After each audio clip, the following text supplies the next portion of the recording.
Hi, everyone. Welcome to Mini Scroll, the daily internet culture podcast bringing you the biggest stories from social media, the creator economy, and the digital space every Monday through Thursday. I'm your host, Lauren Meisner, the founder of the youth digital media brand, Centennial World. Happy Tuesday, everyone, July 9th. Okay, so I have two stories that I have been asked to cover. One of them is Tara Yummy, and the other one I feel like maybe I will leave as a little bit of like a secret, a surprise. But I need a bit more time to like properly dive into like what's going on, especially for the second one. So I'm going to hopefully be bringing you guys those tomorrow. So today's mini scroll will be quite light because I just need a bit more time to like dive in. And I was gonna have two stories for you guys today, but Crystal, I was telling her about like something that I was gonna do for mini scroll. I was talking to her about it this morning, and she was like, do not give him the satisfaction. So basically, Crystal's going to kill me for saying this, but I was going to cover Ashtin Earle possibly dating John Summit, the DJ. And I was like, do you know anything about John Summit? Like, he's apparently a DJ. I had never even heard of him until this Ashtin Earle stuff. And Crystal was like, do not cover this. Don't give him that satisfaction. That's exactly what he wants, because it is true. He has an album coming out on July 12th. So this is definitely giving like PR vibes. She's like, he's just some DJ that college girls thinks hot. Like, don't give him that satisfaction of like properly reporting on him. So this is me not reporting on that story. Okay, but the actual story that I have for you guys today, like I said, today is a bit light, but I feel like my episodes have been like quite long. So, we're due for like a little light one. I wanted to talk about the discourse going on online right now about Threads and if they have or if it has a creator problem. So, journalist Taylor Lorenz, who has also been on this podcast, she posed this question recently in an article for the Washington Post and also on her own Threads account, basically asking, where are all the Threads creators? So Threads doesn't seem to have any like native creators. No one so far has seemed to have built their entire platform off of Threads, and that's quite different to Twitter. I know a lot of people like stopped using Twitter a long time ago, like way pre Elon Musk.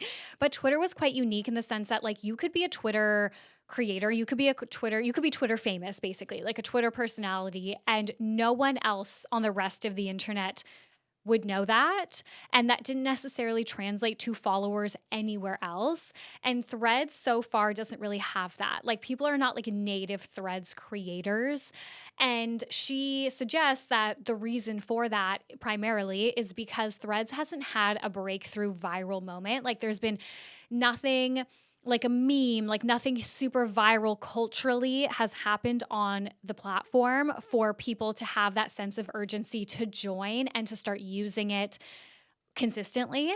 So I saw a lot of discourse on Threads about how people were like, yeah, it has a lot of like monthly active users, but it doesn't have a lot of daily active users, which is the problem. I mean, Jordy and I talked about this in our episode when Threads launched. Like, it's not just that. It's that like the people who use Instagram, who are like Instagram famous, it is a completely different ballgame to be growing a platform or like growing an audience on a text-based platform than it is on like a visual platform, even video platform like Instagram and Reels has been. I mean, I'm sure you guys remember when Threads first launched, and like it was just filled with people posting the most embarrassing shit ever. People being like, so bored today. Haha. Is this thing on? Haha. Like, I can't. I never go on Threads. I just get those like recommendations on my Instagram, and that's how I'll like go into Threads. But honestly, Threads is literally just filled with people who are like Instagram influencers complaining about Instagram. Like, that's all that Threads is, at least for me. And that's another part of the problem, is that Threads is incredibly siloed. So with Twitter, you could have like a viral moment, or, you could report on something and it would gain a lot of traction and get shown to like essentially all of Twitter. It was like a town square, right? Threads does not operate like that. It is much more siloed. So the content that you're posting is like for a specific audience, like it's for your followers, and there's not the same level of like amplification or shareability. Posts exist much more in a vacuum. So like there might be good discourse on Threads, but I don't see it. All I see is a bunch of Instagram influencers complaining about Instagram all the time. And then obviously like Meta's stance on news and politics in general, like that is going to kill any opportunity for Threads to actually thrive, because that's what made Twitter popular, was people being able to share news and commentary and opinion about current affairs in all types of industries. So I want to read Taylor's thread on this, her Threads thread. She said the biggest creators on Twitter, for example, were never the biggest creators on YouTube. They were primarily curators who were incredibly good at surfacing valuable information and news. Threads has not done much at all to cultivate those types of creators. However, this goes back to my original point that Threads hasn't had its breakout moment. That's the most important part here that is being missed. Without a breakout moment that shows people basically how to post, you won't get a crop of native creators with any sort of reach. That's why those breakout early moments were so crucial to platforms like YouTube, Twitter, IG, etc. Threads has not had its breakout moment, and that is the fundamental problem, and it won't have a breakout moment when it's stifling the types of creators / content that performs best on Twitter-like platforms, people posting timely information. I mean, yeah, I think it was a wild strategy that that Meta would launch Threads, and then what was it? Maybe like 6 months later, turn off political content for everyone, and you have to like opt in to see political or like newsworthy content. And of course, there's like all this impending like Meta news ban stuff going on in Australia. I'm Canadian. I know that happened in Canada recently as well. Meta basically, or Instagram basically, limits you from seeing anything that's considered news because they won't strike deals with the government. Anyways, it's like a whole mess. And yeah, I thought that this was interesting discourse. I know that Jordy and I did a full episode on why we thought Threads would fail. I wouldn't say it's like fully failed.